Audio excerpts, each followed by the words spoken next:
UFO flare excuse for nighttime observations at 29 Palms.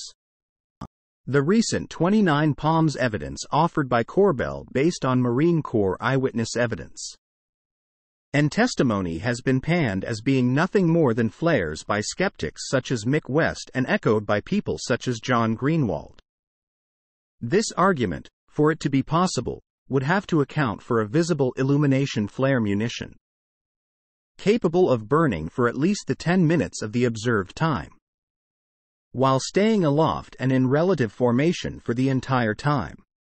We don't have the meteorological data to support or reject a situation that would allow for these parachute flares to stay aloft and in formation for so long, but we do have some information on the possible munition used, allowing for the largest artillery visible light illumination munition in the U.S. Army inventory, and likely the same used by Marine artillery units. This round would be the 155 mm M1124 Visual Light VL Illumination Projectile. The assumption here is that the larger the munition, the larger the parachute and the larger the burn pack for duration. As described in the Army's 2020 P40 budget documents, this M1124 flare typically burns for about 75 seconds.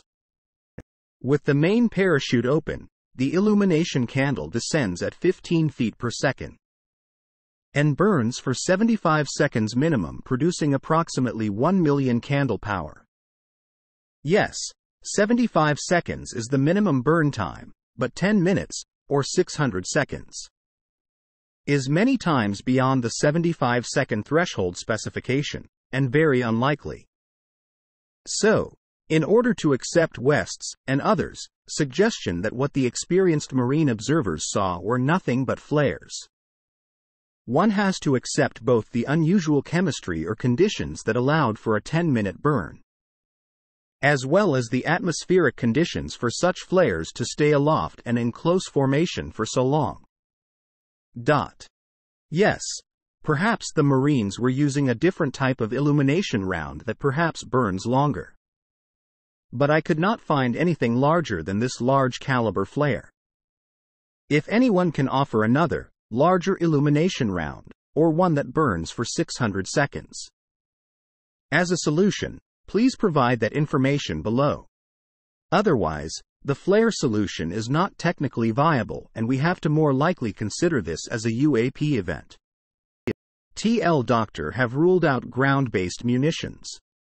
Air-delivered illumination flares only burn for 4 minutes while lights were seen for at least 10 minutes, making the air-delivered flares explanation unlikely.